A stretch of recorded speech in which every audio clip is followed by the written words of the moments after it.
Boa noite, povo santo de Deus. Amém?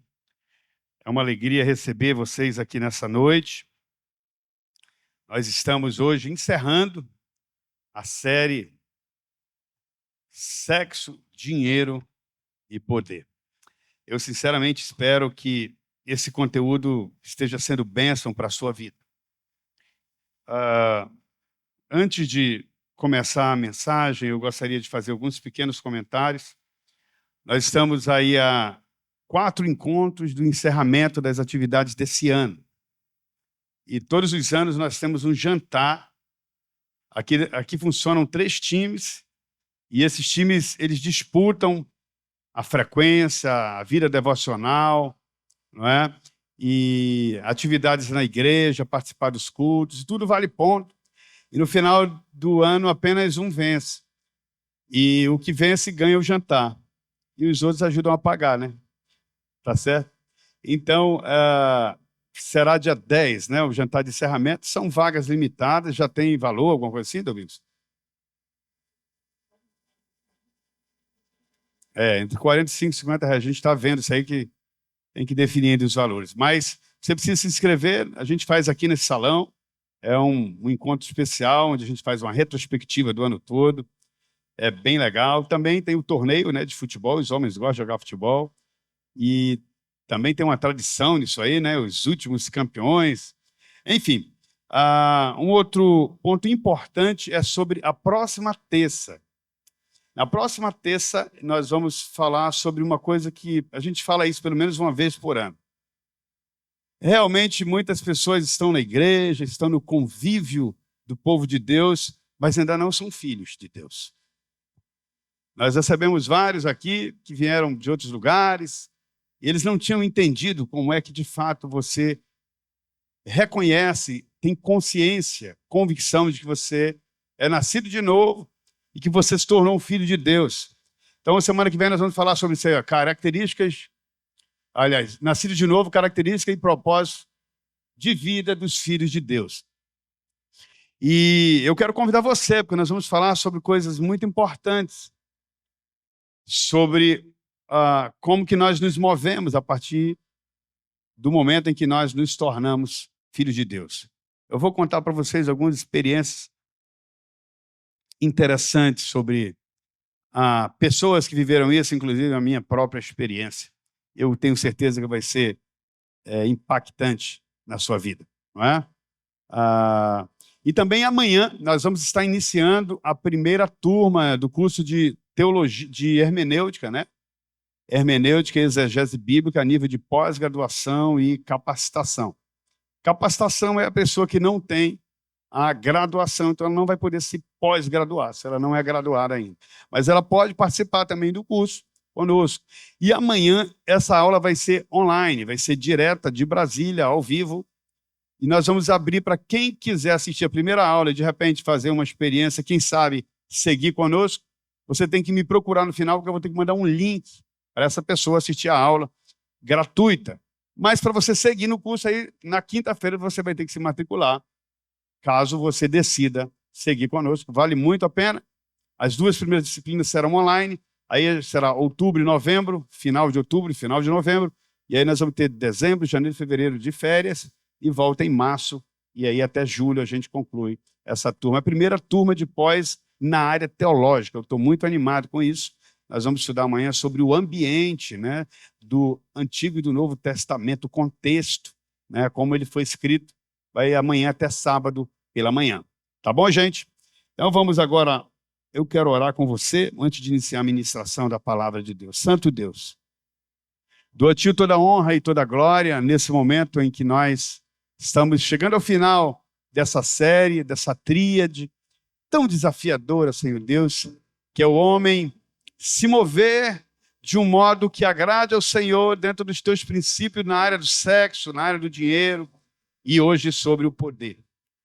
Nós queremos pedir, Senhor Deus, humildemente a Tua unção, a Tua direção, que a palavra do Senhor seja escrita nas nossas mentes e nos nossos corações, e que a Tua verdade se torne a nossa verdade. E em nome de Jesus eu repreendo toda resistência à Tua palavra. Que a tua palavra, Senhor Deus, seja o nosso modo de operar, um modo de viver, que nós nos movamos pelos teus propósitos e que ela possa nos enriquecer, Senhor Deus, trazendo tudo aquilo que o Senhor criou com pureza, como o sexo, o dinheiro e o poder, para o lugar certo, para que nós possamos nos mover segundo a tua vontade, como nós cantamos há pouco, no poder do teu amor, e que isso glorifique o teu nome. Me usa, Senhor Deus, com poder, com autoridade, e que somente o Senhor receba toda a honra e toda a glória, em o nome de Jesus. Amém. Glória a Deus. Muito bem, gente. Quando você era pequeno, talvez alguns aqui tinham a maior vontade de ser o que? O homem-pássaro. Lembra daquele? O cara voava. Pensou homem voando. O homem era poderoso, né? Tinha alguém aqui que queria ser o bate-fino. Quem lembra do bate-fino? Como era o bate-fino? Ele dizia o quê? Suas balas não me atingem. Fala aqui, bate-fino. Fala aqui. Então, um super-herói. Estou vendo que você é um homem poderoso. Como é que ele falava? Minhas asas são como uma coraça de aço. Suas balas não me atingem.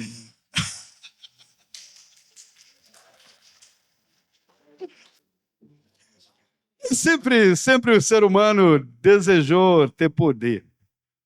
Porque o poder, ele é a capacidade, a condição de você alcançar tudo aquilo que você deseja. Poder, dinheiro e sexo, eles estão sempre entrelaçados. Se o cara tem dinheiro, ele pode ter, entre aspas, o que ele quer, e aquilo pode gerar poder. Ele pode chegar com um carro, ele pode ter um helicóptero, então aquilo ali mostra que ele tem poder, que ele tem autoridade. Sexualmente, ele pode comprar o que quiser, não é? A pergunta é se realmente isso satisfaz. Se tudo aquilo vai satisfazer aquela pessoa. Agora, o interessante é que todo mundo costuma admirar as pessoas poderosas. E não só admirar, mas algumas desejam ser como elas. Inclusive coisas que não deveriam ser tão aceitas. Imagina, tem mulheres hoje que cantam funk, que cantam músicas extremamente imorais, promíscuas, coisas, sinceramente, que eu acho um absurdo, e tem mulheres que admiram essas músicas e que cantam. Tem homens que vivem admirando pessoas que ostentam poder, fama, mas que se movem totalmente desconectado daquilo que é luz, daquilo que agrada a Deus. Mas nós sabemos que, ao longo de toda a história, sempre os homens desejaram conquistar. O mais fraco sempre serviria o mais forte. Então, era necessário que as nações poderosas conquistassem seus territórios, seus espaços, a riqueza das outras nações. Tá aí um cara que eu assisti uma vez um filme dele, eu achei bem interessante algumas coisas, como que ele raciocinava. Gengis Khan. Vocês já ouviram falar no Gengis Khan? Um cara extremamente poderoso, mongol, né? Conquistou muitas conquistas. Ele realmente era extremamente poderoso. Por que não dizer Alexandre o Grande? Um jovem que não viveu muito, se eu não me engano, ele viveu até os 33 anos, 30 e poucos anos. E também conquistou muito. Tamerlão, que foi eu acho que foi o segundo depois do Gengis Khan, né? Ciro o Grande, Átila o Uno. Esse Átila era perigoso. E quem não conhece, agora eu vou falar mais recentemente, Adolf Hitler. Foi um homem tão poderoso que ele achava que ele podia destruir quem logo? O povo de Deus, os judeus. Com aquilo ele acreditava que ele iria purificar a raça humana, imagina. Então ele ouvidou todos os esforços para que com o seu poder ele subjugasse aquele que ele tinha julgado que deveria desaparecer da face da terra. Muitas, milhares e milhares, milhões de pessoas foram mortas por causa desse homem que teve o poder e usou cerca de 6 milhões, né, de pessoas foram mortas. Napoleão Bonaparte, tantos outros, tanto você poderia falar aqui sem parar de tantos homens que foram símbolos de poder, né, ao longo de toda a história. Mas também nós poderíamos falar sobre o faraó. Né? Lembra, o cara mandar matar todas as crianças de 2 anos para baixo, com medo de que dentre aqueles viesse o rei. Herodes, esse, né? O faraó foi lá com Moisés. Né? O faraó mandou matar também todas as crianças que nascessem, os meninos, filhos das hebreias. Que maldade! E por que não falar do rei Davi? Um homem que tinha todo o poder. Teve uma vez que ele estava tão poderoso, Jean, tão poderoso que ele disse: vamos contar quantos soldados nós temos em todo o nosso território aqui em Israel, em todas as tribos. Joabe, o seu general, né, o chefe do seu exército, disse: não faça isso, chefe. A gente não fala assim aqui, mano, não faça isso, chefe. Que Deus te dê muito mais pessoa, mas não faça isso. Mas ele se achava tão poderoso que ele tinha que dizer: eu preciso ver qual é a força do meu poder. E se você for ler lá no texto, 1 Crônicas 21, diz que Satanás instigou Davi a fazer aquilo. E no final, Deus coloca, o povo começa a sofrer, gente morrendo, e Deus coloca uma prova para ele decidir se ele queria, por 3 meses, cair nas mãos dos inimigos, fome na terra, ou se ele queria que o anjo do Senhor passasse matando o povo. Você lembra desse texto? Está lá em 1 Crônicas 21. E Davi foi inteligente, porque ele disse assim: que caia eu na mão do Senhor, que é misericordioso, mas não caia eu na mão do inimigo. Ele disse que ele estava olhando na eira e viu o anjo do Senhor com a espada, matando, não me lembro quantas mil pessoas, está lá em 1 Crônicas 21, morreram por causa daquele homem desequilibrado no poder.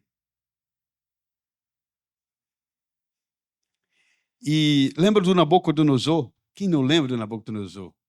Que ele disse: eu construí tudo isso. Não tem nenhum homem mais poderoso do que eu. E é verdade. Ele conseguiu dominar no seu tempo todas as nações. Mas se você for ler a própria história de Israel, você vai ver que Deus deu poder para ele. E ele, como ele não deu lugar que somente Deus pode ocupar, que é o primeiro, ele virou um homem animal, ficou 7 anos comendo grama. Quem já comeu grama aqui? Quem já comeu grama? Nabucodonosor. Está lá em Daniel capítulo 4.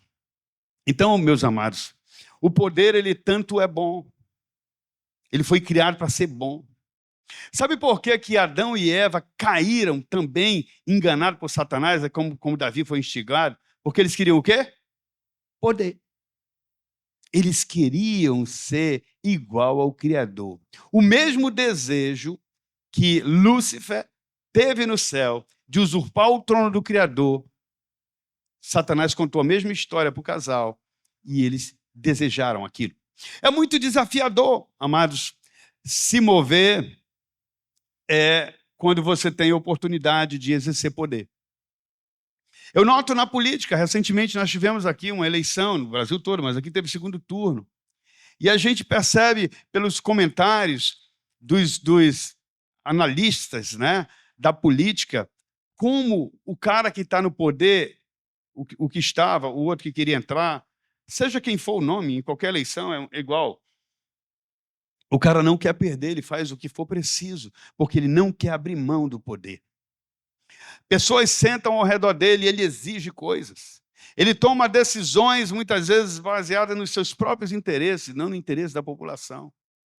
Não é Manaus isso, é no Brasil e certamente em outras nações, não deve ser diferente. Você veja, saindo desse nível de política, nós estamos vivendo uma geração, a nossa geração, essa palavra empoderada, é uma palavra maligna, se tornou maligna, né? Porque você vê como a nossa geração cresce com um ar de independência, especialmente independência de Deus, que é aquele de quem nós sempre dependeremos. E se você for observar o contexto e o objetivo dessa jornada de busca de poder é simplesmente se autoglorificar. Estão ligados ou não? É auto se glorificar. Você liga o YouTube, o Instagram, sei lá o quê, e você vai ver sempre alguém lá super preparado, ensinando como ter boa performance sexual depois dos X anos. Aí, põe lá para cima. Eu ensino, o cara ensina tudo. Eu descobri uma erva, não sei o quê, tome isso aqui que você vai ficar. Eu descobri. Eu tenho o poder, eu tenho a solução. A mesma coisa com dinheiro.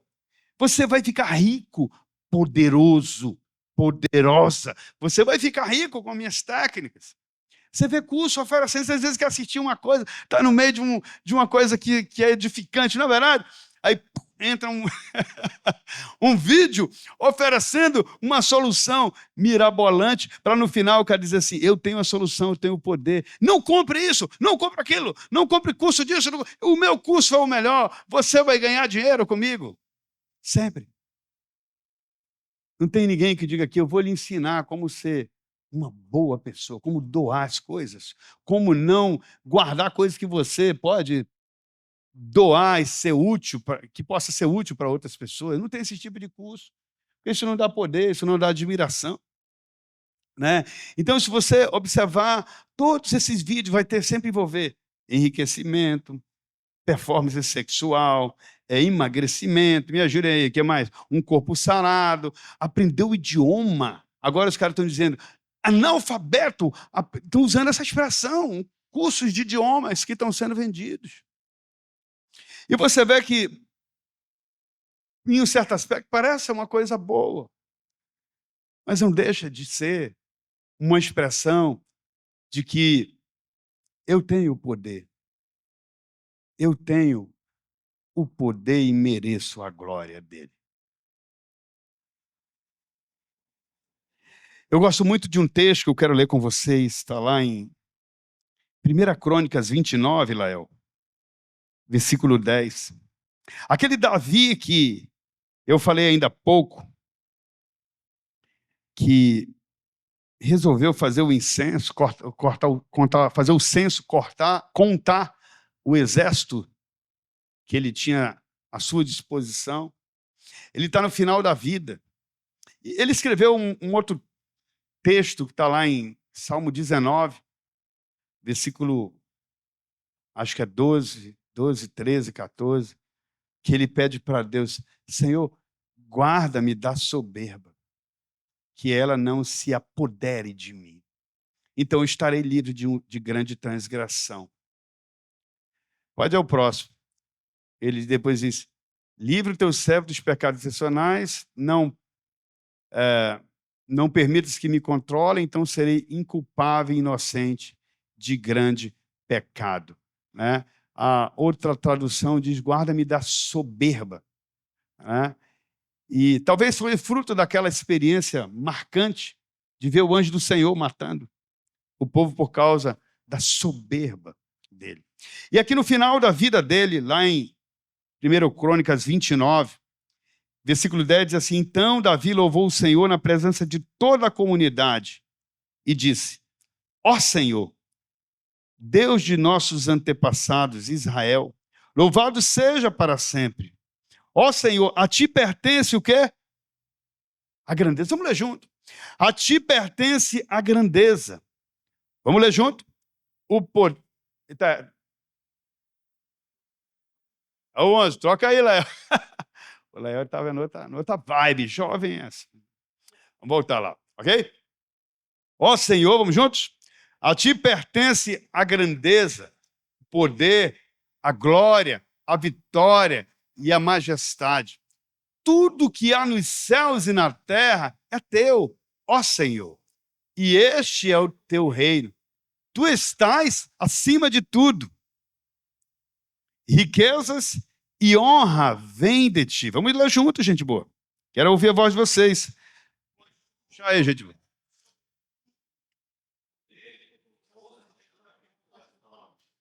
E cabe a ti exaltar e dar força. Ó nosso Deus, damos graças e louvamos o teu nome glorioso. Mas quem sou eu? E quem é meu povo para que pudesse te dar alguma coisa? Tudo o que temos, o que é? Vem de ti. E te damos apenas o que primeiro de ti recebemos. Somos estrangeiros e peregrinos na terra, como nossos antepassados, antes de nós. Nossos dias na terra são como a sombra, passam rápido, sem deixar vestígio. Ó Senhor, nosso Deus, até mesmo esses materiais que juntamos para construir um templo em honra ao teu nome santo, em honra ao teu nome santo, vem de ti.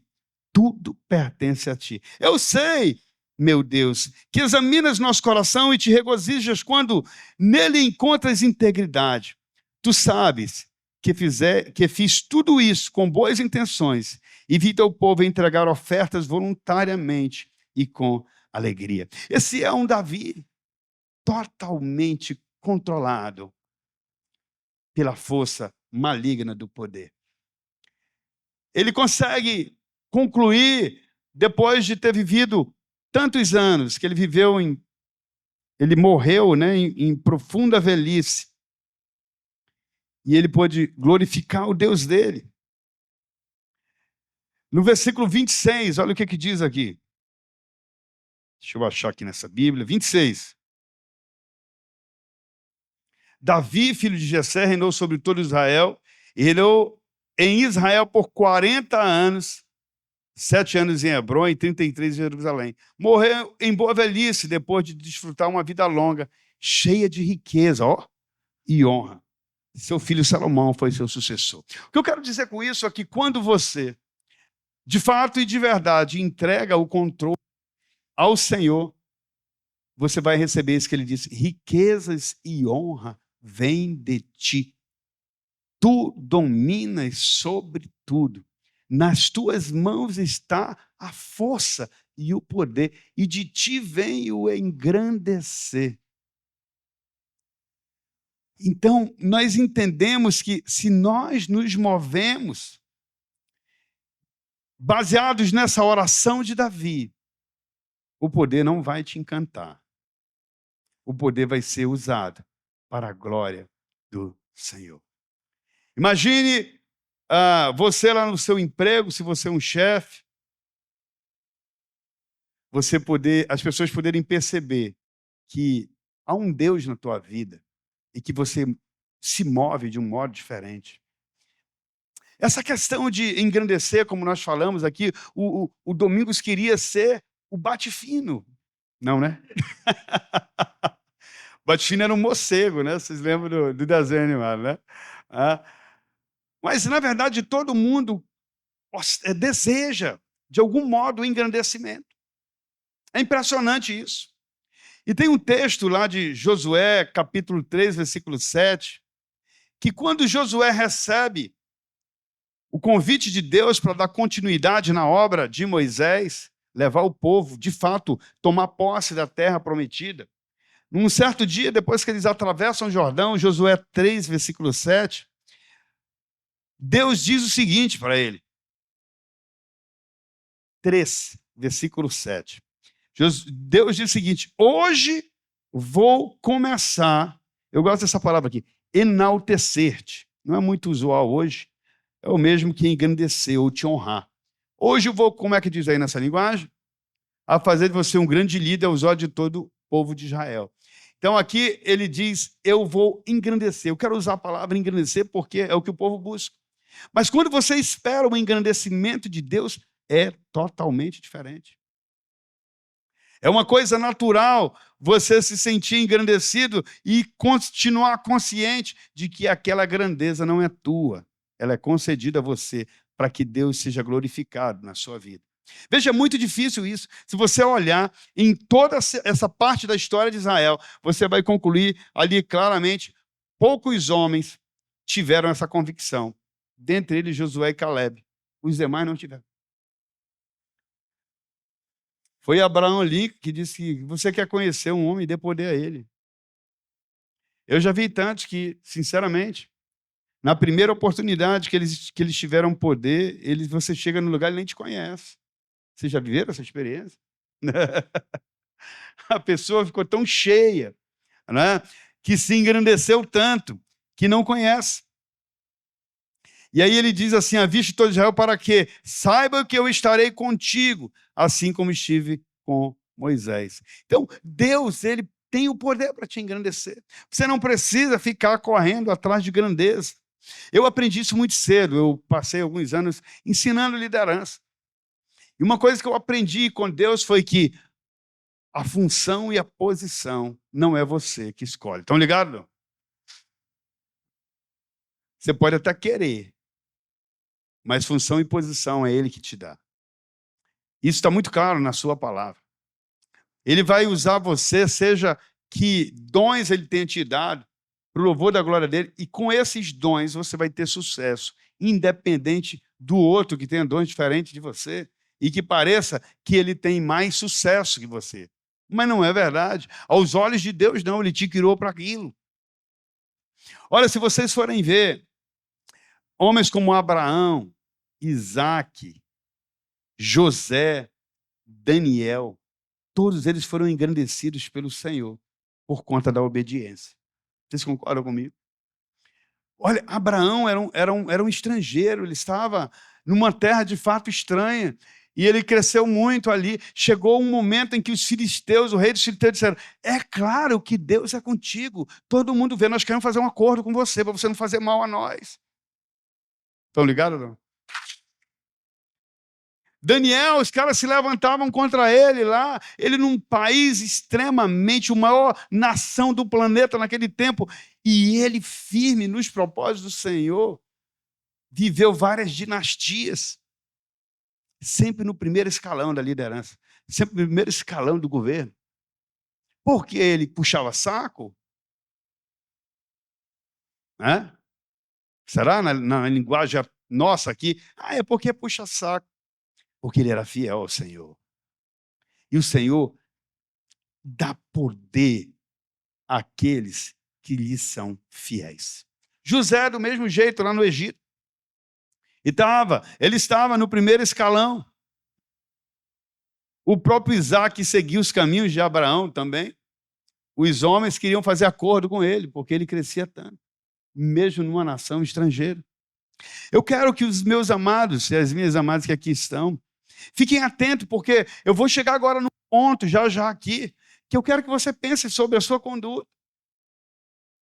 Se você é um homem, uma mulher que usa o poder naquilo que Deus colocou de um modo inadequado, que não honra o Senhor. Você vê, se você for pensar num atleta, qual seria a glória de um atleta? Vamos dizer que fosse do atletismo, superar o tempo dos 100 metros rasos. Triatleta. Ele quer sempre superar o outro, porque isso vai dizer, eu sou o melhor, eu sou o poderoso. Você imagina um homem intelectual. Muitas vezes ele quer subjugar as pessoas pelo conhecimento que ele tem. Isso às vezes acontece até dentro de casa, entre casais. Às vezes o marido estudou muito, porque a mulher cuidava da casa. E ele humilha a esposa. Tu não estudou, não sei o quê. Às vezes é o contrário também. Às vezes acontece o contrário. Ela se desenvolve, ele abençoa, ele investe. E eu já vi, infelizmente, casamentos se desfazerem dentro das igrejas. Pessoas que eu conheço. Porque a mulher cresceu. E aí foi para a faculdade, começou a envolver-se com dinheiro, sexo e poder.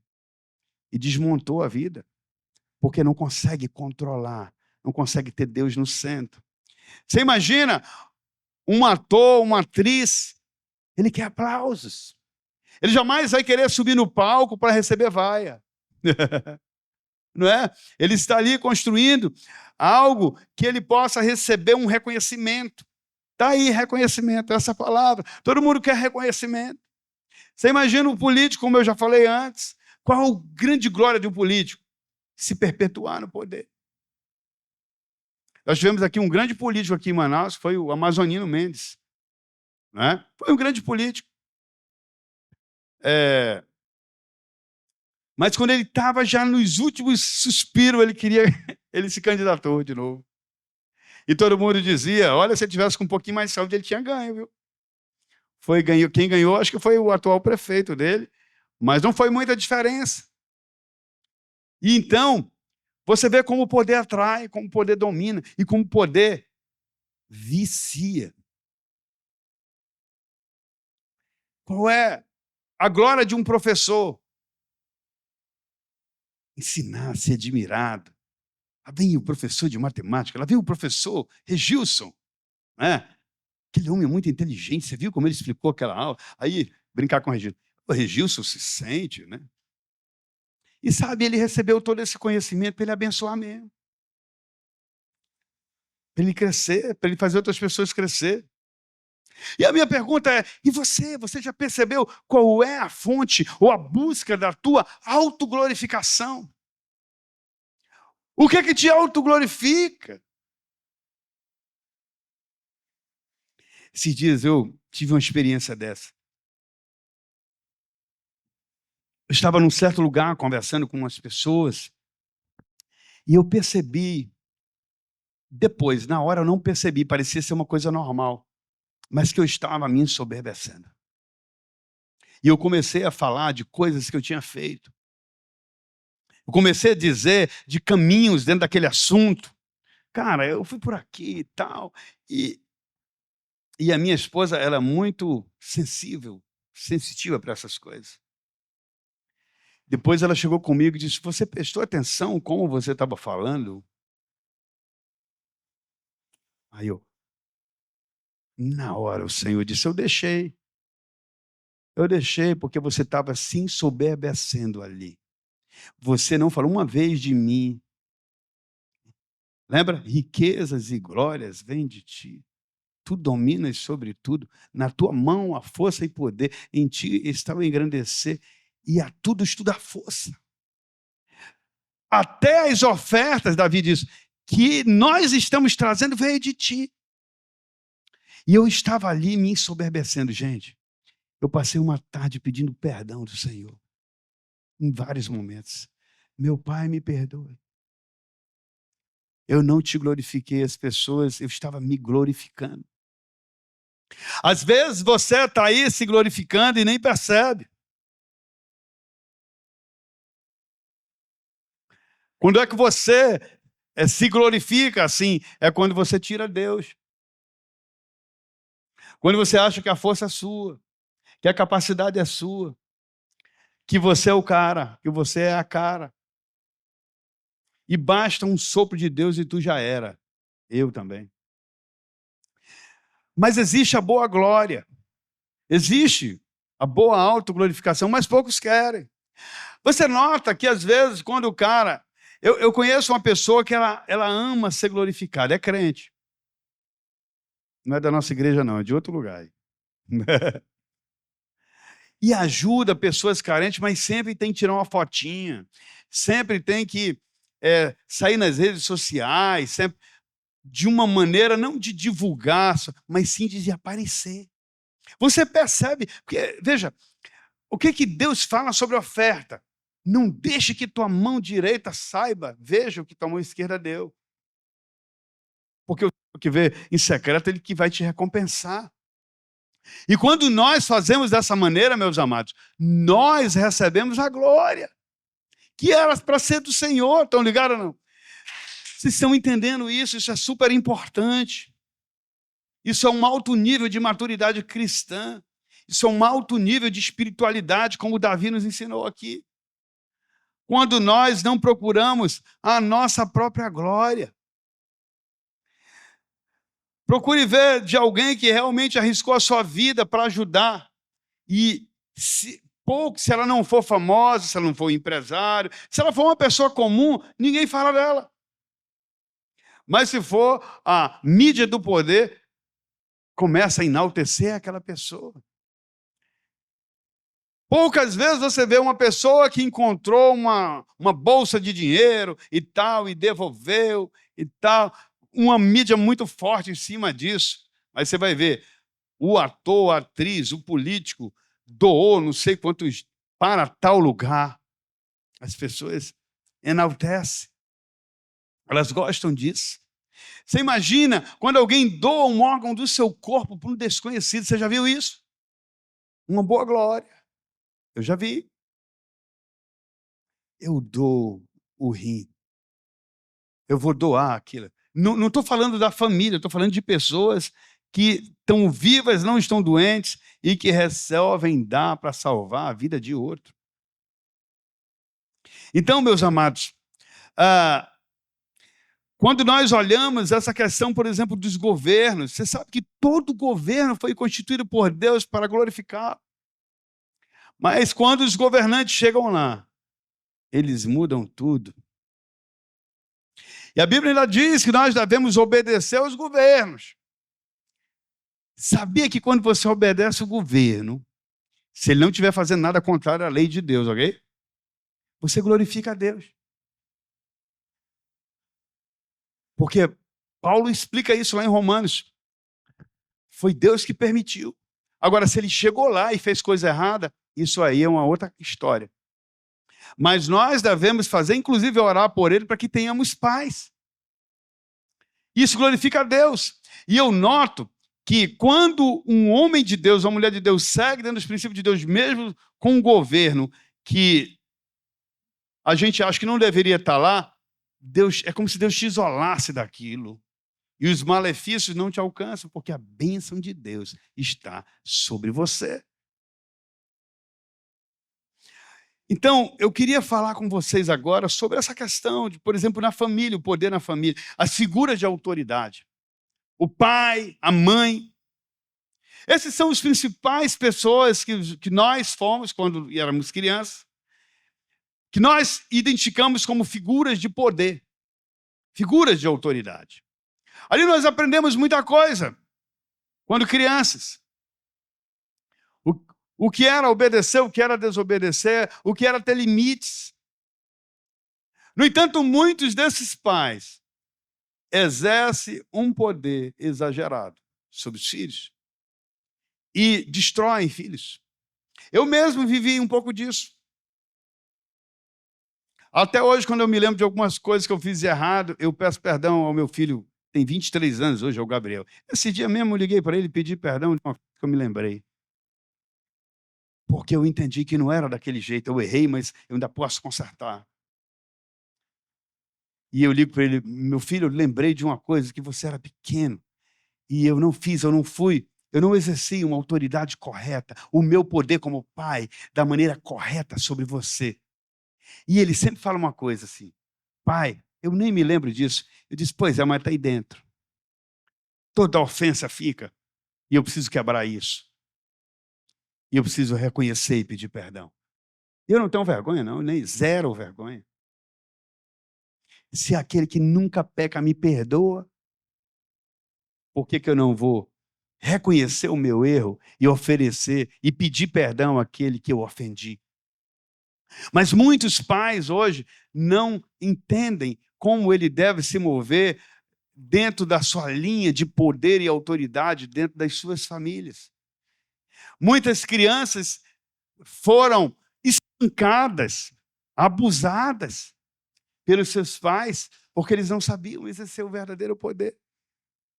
Você sabe quando a palavra de Deus diz que a criança ela é tola, ela vem com defeito de fábrica, mas a vara da disciplina, né? Afastará a tolice dela. A vara, naquele tempo, era realmente o que a gente chama hoje de galho de goiabeira. Quem já teve uma experiência com galho de goiabeira aí? Alguém? O galho de goiabeira era um santo remédio, Charles, para muitas tolices. Não é verdade? Mas a disciplina, ela deveria ser exercida com sabedoria. Tanto é que não poderia ser com raiva. A Bíblia ensina sobre isso, Paulo fala sobre isso. Não irrite seu filho.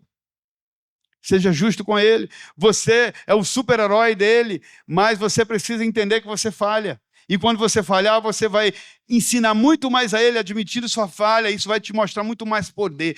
Eu vou te dizer uma coisa para vocês que eu aprendi recentemente. Guarde isso. A maior forma de você expressar poder é quando você abre mão do poder. Estão ligados ou não? Jesus fez isso. Quem Jesus era? Deus. E ele abriu mão do poder para quê? Para se esvaziar e se igualar a um de nós. E quando ele abre mão do poder, ele passa por um processo de espancamento em todos os sentidos, com palavras no momento da cruz, com mão, com vara, com chicote. E ele não falha em momento algum. E depois o que aconteceu? Ele deu o nome, ele recebeu o nome que está acima de todo nome. Para que todos na terra e nos céus se submetam a ele. Então, quando Jesus passa por esse processo, ele diz o quê? O Pai me deu todo o poder e toda a autoridade. E ele passa esse poder para nós, estão ligados? Para exercê-lo em justiça. Em total justiça. Quantos maridos que são autoridade no lar usam a sua autoridade para subjugar e não para expressar amor? Para mim, a maior expressão de poder não é aquelas bombas que Israel está lançando lá, que são letais, né? Mas é o que Jesus fez. É amar de tal modo que se dá. Ele sempre dá primeiro. Ele se dá por aquele que não merece. Esse é, eu diria que, a maior forma de expressar poder.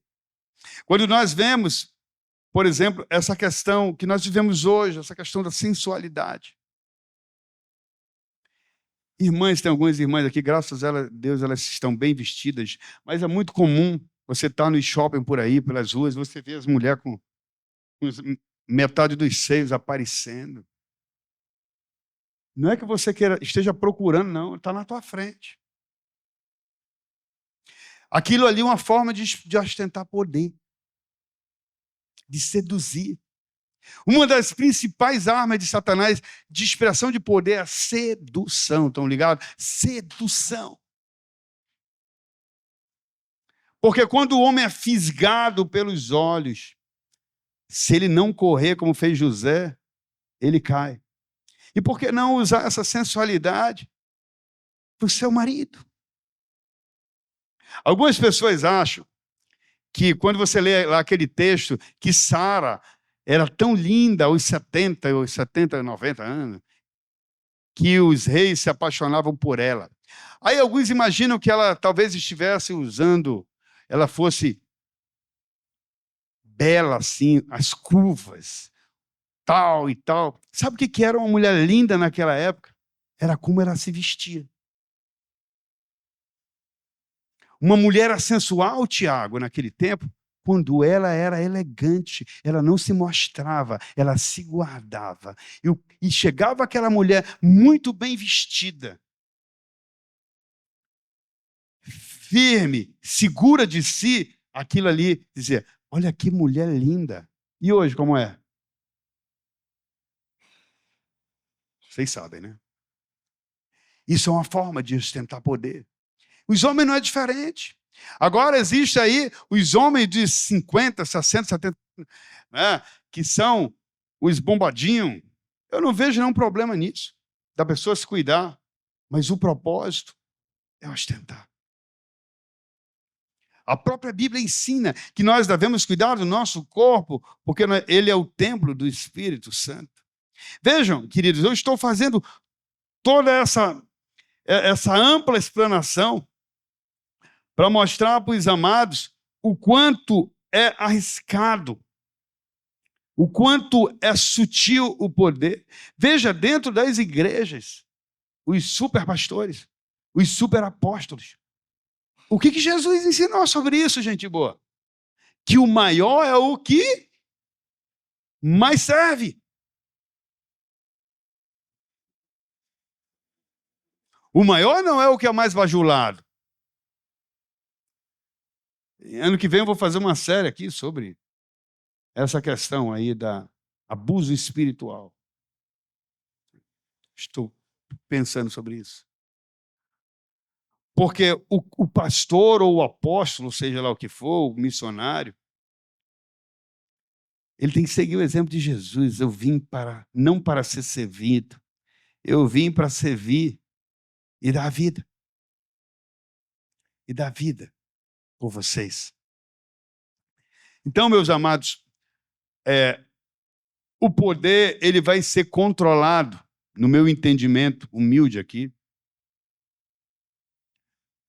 quando você segue os passos de Jesus, você se dá primeiro, você não busca receber a honra do homem, ainda que ela venha naturalmente. Ela vem naturalmente. O próprio Deus falou para Josué, mostrei aqui para vocês na Bíblia, que a honra ela virá. Você será honrado se você andar nos princípios do Senhor, nos caminhos do Senhor.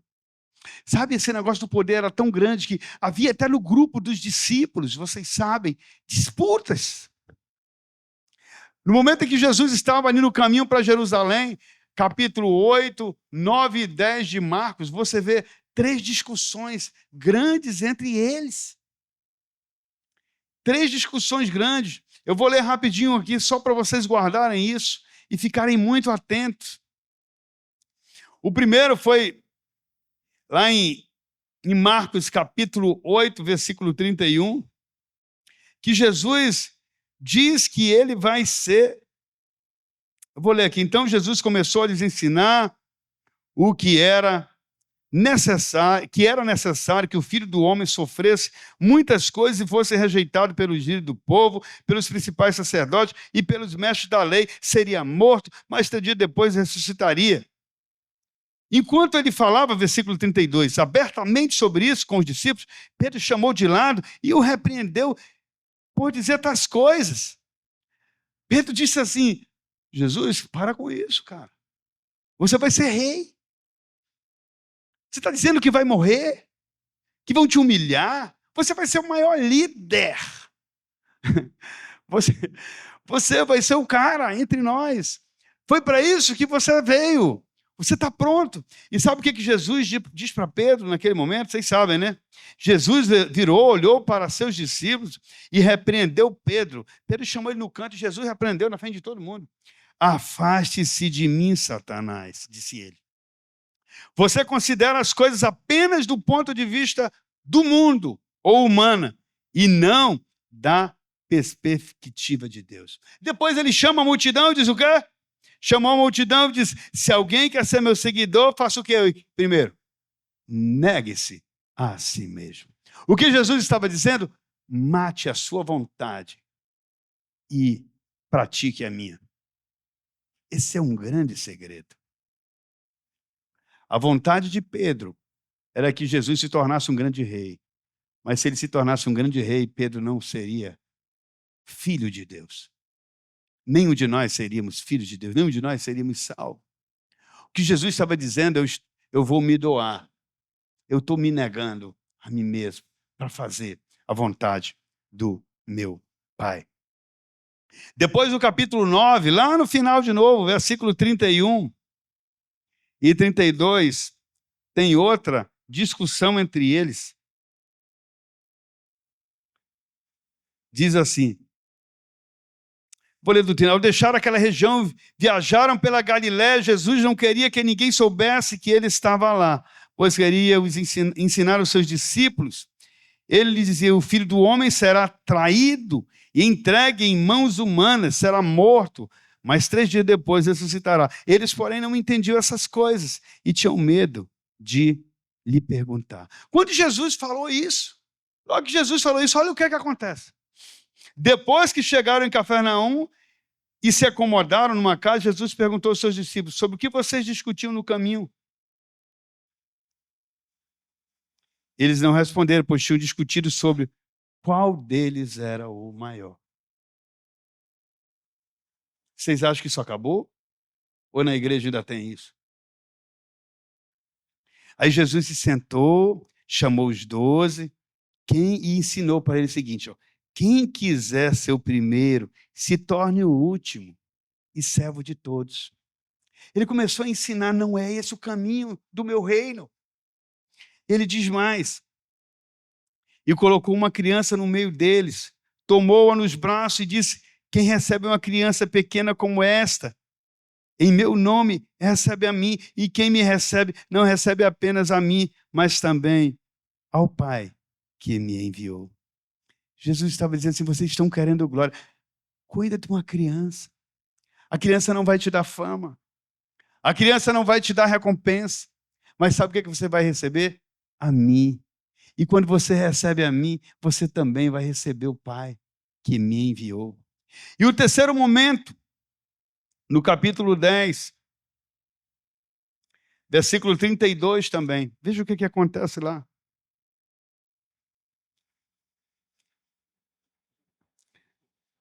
Por esse tempo subiam para Jerusalém, de novo Jerusalém, 3 momentos, Jesus e à frente, os discípulos estavam muito admirados, e o povo que os seguia tinha um grande temor. Jesus chamou os 12 à parte, e mais uma vez começou a descrever tudo o que estava para acontecer. 3 vezes.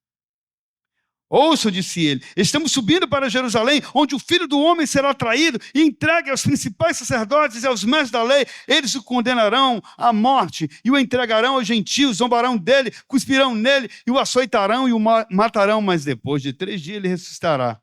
Então Tiago e João, os caras estavam noutra vibe. Filhos de Zebedeu vieram e falaram com ele: mestre, queremos que nos faça um favor. Que favor é esse? Perguntou ele. Eles responderam: quando o Senhor sentar em seu trono glorioso, eles não estavam nem ouvindo que ele ia passar de sofrimento. Olha o que ele disse: queremos nos assentar em lugares de honra ao seu lado, um à sua direita e o outro à sua esquerda. O que esses caras estavam? Qual era a expectativa deles? Poder. Eu sou o maior, quem é o maior? Aí Jesus, de novo, diz: vocês não sabem o que estão pedindo. Vocês não sabem o que estão pedindo. São capazes de beber o cálice que eu beberei? São capazes de ser batizados com o batismo que eu os batizarei? Somos, eles disseram. E aí Jesus disse assim, então lhe disse: de fato vocês beberão o cálice e serão batizados com o meu batismo. Não cabe a mim, no entanto, dizer quem se assentará à minha direita ou à minha esquerda. Esses lugares serão daqueles para quem foram preparados por meu Pai. Então, quem é que dá a função e a posição?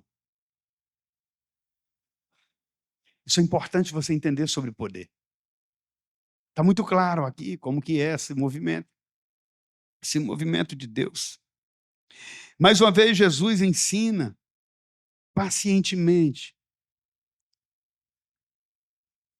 Olha só o versículo, a confusão no ministério de Jesus com os discípulos. 41. Quando os outros 10 discípulos ouviram o que o Tiago e João haviam pedido, ficaram indignados. Não, pera lá. Tiago, talvez o Pedro disse: uau, e eu que sou o cara aqui que faço as perguntas, né, que me arrisco? Não, talvez eles tiveram, que a Bíblia não relata, discussões ainda maiores nos bastidores. Versículo 42, então Jesus os reuniu de novo, pacientemente. Vocês sabem que os que são considerados líderes nesse mundo têm poder sobre o povo, e que os oficiais exercem sua autoridade sobre os súditos. Entre vocês, porém, será diferente. Quem quiser ser o líder entre vocês, que seja o servo. E quem quiser ser o primeiro entre vocês, que se torne escravo de todos. Pois nem mesmo o Filho do Homem veio para ser servido, mas para servir e dar vida em resgate de muitos. Eu tinha, meus amados, uma tendência realmente a desejar poder no meu negócio. Eu lembro de vezes que Eu era tão prático, o meu negócio era ganhar dinheiro, era resolver as coisas rápido. Que quando eu, às vezes, olho para trás, que eu entendo a minha postura, eu digo, realmente, Deus me permitiu para que eu compreendesse e pudesse depois ensinar as pessoas que aquilo que Deus te deu como empresário, como professor, como pai, como mãe, como pastor, precisa se encaixar perfeito no plano de Deus. Para que as pessoas vejam quem você é. E assim ver você, aliás, Deus em você. Ver Deus em você. Por isso que as oportunidades de exercer autoridade não devem ser nunca para nos glorificar, porque a gente vai se perder. A gente vai se soberbecer. A gente vai inverter tudo. E a pergunta que eu faço para a gente concluir é: por que muitos de nós desejamos, até com certa ansiedade, exaltação, ser reconhecido? Eu fiz essa pergunta para mim, e a resposta que eu me dei é: porque nós tiramos Deus do primeiro lugar na nossa vida. E quando nós tiramos Deus do primeiro lugar na nossa vida, nós levantamos um outro Deus que vai se mover por orgulho, arrogância, que vai se mover por ganância, por ambição. Porque se você se move entendendo que você realmente é um instrumento de Deus, você certamente vai alcançar muito mais do que sozinho você alcançaria. De glória. O engrandecimento de Deus, o prazer que Deus dá, as vitórias que Ele dá são muito maiores do que qualquer uma que você possa conseguir. Nós precisamos fazer tudo para a glória de Deus. O poder que temos, as oportunidades que temos, é para a glória de Deus. E eu quero concluir fazendo a oração que Davi fez no Salmo 119, versículo 13.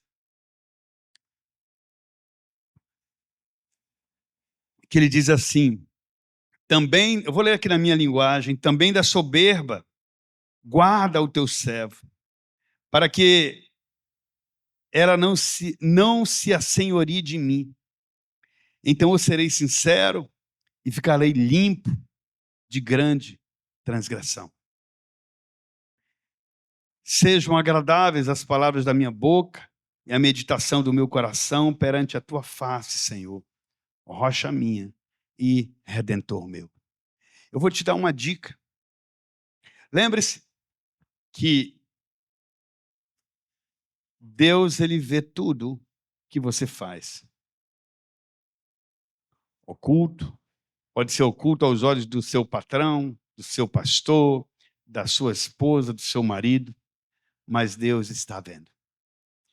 E se você fizer um acordo consigo mesmo, para glorificar a Deus, independente de quem te cerca, de quem é o teu chefe, de quem é o teu patrão, eu garanto para você que você vai alcançar o poder da maneira íntegra, redimida, certa.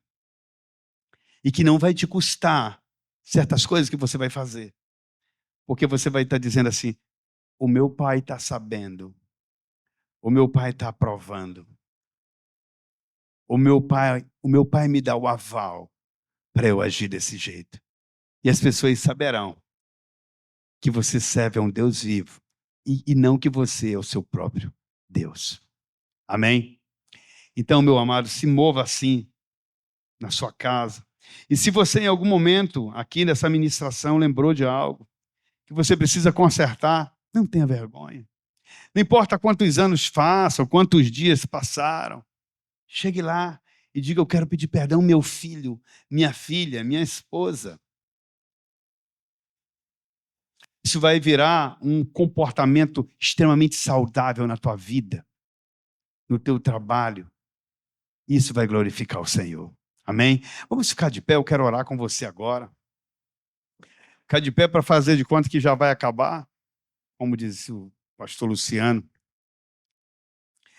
Mas antes de eu orar por você, eu queria que você pensasse. Teve algo que você usou o poder que Deus te deu para se autoglorificar, para subjugar um filho, uma filha, uma esposa, um marido, um funcionário, um vizinho, um irmão da igreja, que você se achou tão poderoso que você perdeu o controle e exagerou.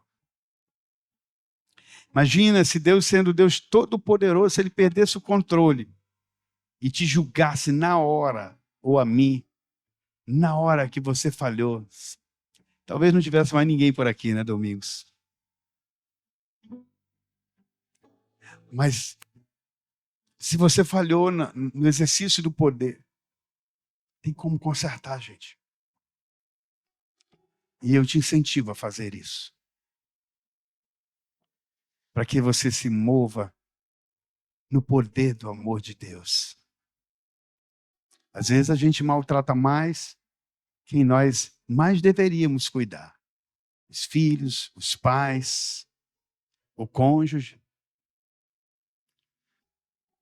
E o poder que nos foi dado para abençoar se torna uma maldição para aqueles que vivem conosco. Então peça perdão ao Senhor nessa hora. E decida mudar.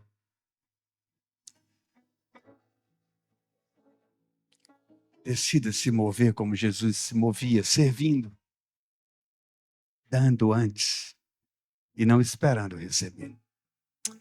Senhor Deus Todo-Poderoso, a sua palavra foi pregada com clareza, com verdade. E o Senhor conhece, Deus, a minha trajetória, a trajetória de cada um aqui. Tu sabes que nós somos falhos, que nós somos frágeis. O Senhor sabe que nós somos limitados. E que muitas vezes, Senhor Deus, por tolice, como eu cometi naquele dia, o Senhor sabe, a gente se ensoberbece, a gente se acha muito, a gente esquece que tudo vem de Ti e deve voltar para Ti como glória. Pois se voltar como glória para nós, não exercer o seu verdadeiro papel. Dá-nos, Senhor Deus, sabedoria, coragem para consertar quando nós errarmos.